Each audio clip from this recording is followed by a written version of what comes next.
Buenos días, aquí Augusto Townsend, curador principal de Comité, con las noticias de hoy, jueves 20 de junio del 2024. El podcast de hoy llega con el auspicio de la Fundación Crosland, cuyo compromiso con el desarrollo del Perú se da a través de la educación, brindando oportunidades educativas para la construcción de una sociedad más informada y más próspera. Y también de Bigmont Group, una firma de selección de talento y consultoría que ha venido acompañando por más de una década a empresas líderes y que como empresa B está enfocada en generar valor compartido desde una lógica de triple impacto económico, social y ambiental. Muy bien, vamos con las noticias del frente político y toca empezar por novedades en el frente preelectoral que han generado bastante discusión el día de ayer. La ex candidata presidencial Keiko Fujimori anunció a través de un video en su cuenta de X, lo que antes era Twitter, que su padre, el expresidente indultado Alberto Fujimori, se afilió a Fuerza Popular, partido dirigido por ella, el pasado sábado 15 de junio.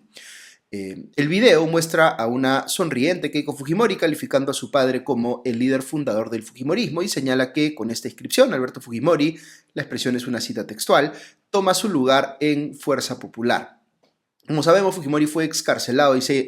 de diciembre del año pasado por decisión del Tribunal Constitucional que determinó que el Instituto Nacional Penitenciario debía acatar el indulto humanitario que le fue otorgado por Pedro Pablo Kuczynski en el 2017 y que había sido suspendido por la Corte Suprema luego de que la Corte Interamericana de Derechos Humanos se pronunciara en 2 ocasiones en contra de la vigencia de ese indulto. Ya en diciembre del 2023, luego de que Fujimori presentara un nuevo habeas corpus, el Tribunal Constitucional resolvió a su favor y señaló que la Corte Interamericana no era competente y ordenó su inmediata liberación. Él venía cumpliendo una sentencia por delitos cometidos en los casos Barrios Altos y La Cantuta, entre otros. Se desconoce en este momento qué papel va a jugar Fujimori en la agrupación política fundada y liderada por su hija y de la cual fue expulsado su otro hijo, Kenji, al haber votado junto con otros miembros de la bancada en contra de la vacancia del entonces presidente Pedro Pablo Kuczynski, presuntamente como parte de un acuerdo para conseguir el indulto de Fujimori padre. Ahora, es posible que vaya entonces en la plancha de Fuerza Popular a la elección presidencial del 2026 Alberto Fujimori. Aquí nos podemos preguntar 2 cosas. La primera es si legalmente puede hacerlo y la segunda es qué efectos políticos va a tener. Sobre lo primero, como sabemos, se ha estado discutiendo en el Congreso una reforma para establecer que las personas condenadas por ciertos delitos, pero que ya cumplieron sus penas, igual deben estar impedidas de postular a un cargo de elección popular. Lo que ha pasado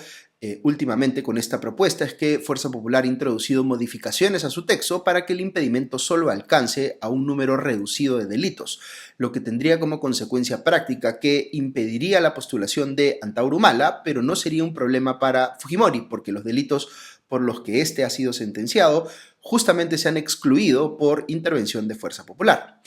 En mi opinión personal, los cambios que ha propuesto Fuerza Popular son bien antojadizos y se debió respetar la lista original de delitos que se estaba considerando en esta propuesta de reforma. Desde mi óptica, una persona condenada por corrupción, por ejemplo, no debería poder postular un cargo de elección popular, ni mucho menos una persona que ha cometido un golpe de Estado. Fíjense que esto aplica tanto para Alberto Fujimori como para Pedro Castillo e incluso se podría argumentar, aunque es más disputable, que aplica también para Martín Vizcarra. Pero más allá de cómo termine saliendo esta reforma, si acaso termina saliendo, y yo creo que sí es imperativo que salga, hay otro asunto legal vinculado a una eventual candidatura de Alberto Fujimori a considerar. Cuando una persona recibe un indulto, como les he explicado en podcasts anteriores, esto implica que se le está perdonando la pena, pero no significa que se le ha declarado inocente o que se ha eliminado su condena. Eso significa que si Alberto Fujimori sigue estando condenado, aun cuando le hayan indultado la pena, sigue estando pues impedido de postular por tener una condena vigente. He visto que el abogado constitucionalista Aníbal Quiroga ha defendido esta posición en Perú 21 y creo que tiene razón. Esa es la parte legal de esta discusión que me lleva a concluir que Alberto Fujimori no va a poder postular, por esto último que les acabo de decir particularmente. Pero en términos prácticos o políticos, ¿qué resultaría si decide hacerlo, asumiendo que no se aplican los impedimentos? Yo creo que Fuerza Popular ciertamente no quiere cerrarse a esa posibilidad. He visto, por ejemplo, al ex congresista Miguel Ángel Torres diciendo que hay que respetar el derecho de Alberto Fujimori a postular. Mi impresión es que si la situación de salud que, digamos, él tiene no le va a permitir sobrellevar una campaña presidencial,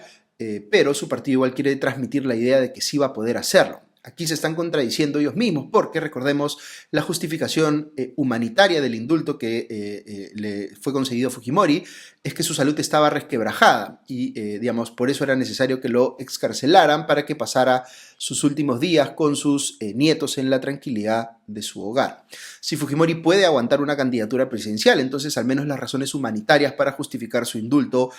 pues no habrían sido reales. Por otro lado, veo que algunas personas creen que con una plancha presidencial que integren pues Alberto y Keiko Fujimori a la vez, se podría generar un apoyo bastante mayor al que podría conseguir, digamos, Keiko Fujimori ella sola. Yo creo que sin duda le podría dar un empuje adicional a la intención de voto de Fuerza Popular en las presidenciales del 26, pero creo que se está sobreestimando ese efecto. Quizá las encuestas den mayor claridad sobre esto en las siguientes semanas. Por otro lado, el empresario Carlos Añaños, cuya candidatura presidencial viene siendo objeto también de especulaciones de hace bastante tiempo, anunció a través de su cuenta personal en X su afiliación al partido político Perú Moderno. Aquí hay que tener en cuenta, creo que no lo había dicho antes, pero es importante, que para poder postular a la presidencia un candidato tiene que haber estado afiliado a un partido con bastante anticipación, digamos, frente a las elecciones. Por eso es que estamos viendo afiliaciones ahorita, porque si no, se les acaba el plazo a los que quieren ser candidatos. Esto significa que Añaños se ha puesto en posición como para poder postular, aunque no implica que haya tomado necesariamente ya la decisión de ser candidato. Tras dar a conocer su afiliación, Añaños agradeció a Wilson Aragón Ponce, empresario fundador y presidente de Perú Moderno, partido al que califica como un proyecto de progreso y prosperidad y con el que dice compartir los ideales de libertad, justicia y desarrollo económico. El empresario de 58 años, fundador del grupo AGE y presidente del patronato Piquimachay, explicó en el comunicado que emitió en Twitter que desde hace muchos años venía sintiendo la necesidad de servir al país y aportar, según sus palabras, una retribución a todo lo que he logrado en mi vida empresarial. Con su incorporación a Perú Moderno, busca ofrecer su experiencia en trabajo, innovación y gestión, actuando de la mano de los demás militantes, eso fue lo que dijo. Sin embargo, no ha aclarado aún cuál será su labor ni su posición dentro del partido, si acaso va a aspirar a tener alguna. En una entrevista radiofónica, horas después de haber hecho conocida su nueva afiliación partidaria, Añaños se negó a confirmar si sería candidato presidencial de esta agrupación, pese a que calificó su incorporación a Perú Moderno como, entre comillas, el primer paso. Ante la insistencia de la entrevistadora, que le preguntó si entonces descartaba una eventual candidatura, Añaños dijo, sonriendo, "No voy a escupir al cielo", una expresión que ya ha utilizado en ocasiones anteriores cuando se le ha preguntado sobre sus rumoreadas ambiciones presidenciales. Otra noticia del frente preelectoral que ya se había adelantado de alguna manera es que Renovación Popular, el partido de Rafael López Aliaga, ya oficializó su alianza con el Movimiento Esperanza Región Amazónica, que lleva las siglas Mera, de su fundador, el ex congresista Jorge Luis Mera. Recordemos que el propio López Aliaga participó en un meeting semanas atrás en Iquitos con Mera y le pusieron detrás un letrero bastante grande que decía o anunciaba su candidatura presidencial en el 2026, aunque técnicamente no va a haber terminado él para ese momento su mandato como alcalde de Lima, con lo cual tendría que renunciar antes.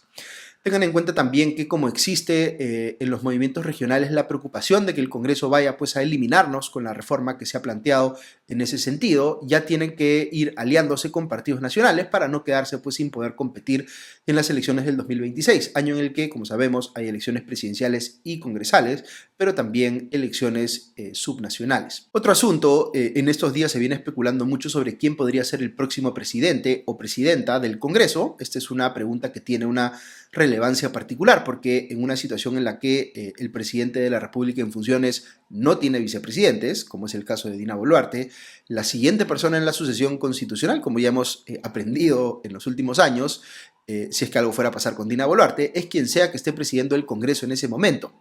Este último año la presidencia del Congreso ha estado en manos de Alejandro Soto, congresista de Alianza para el Progreso, el partido de César Acuña, que es percibido como quizá el más cercano al gobierno de Dina Boluarte. De hecho, hay una persona vinculada a este partido en el actual gabinete, el ministro de Salud, César Vázquez, aunque el partido dice que está ahí por decisión propia y no representándolo. Ahora bien, la presidencia de Alejandro Soto ha sido cuestionada por la cantidad de iniciativas polémicas que se han empujado en ella, inclusive una ley que acortaba los plazos de prescripción en materia penal y que le iba a permitir al propio Soto librarse de una denuncia bastante grave en su contra por estafa.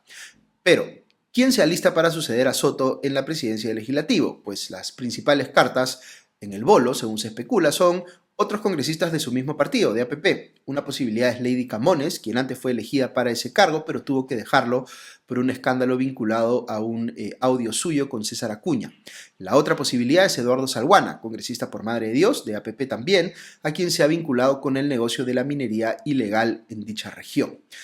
Se sabe que Fuerza Popular no tiene interés en esa posición, en encabezar la mesa directiva, pero Norma Yarrow, congresista que ha regresado a la bancada de Renovación Popular, ha dado a entender que ella sí podría considerar sumarse a una lista encabezada por Camones, de APP, aunque también podría ser que Yarrow se postule ella misma a la presidencia del Congreso.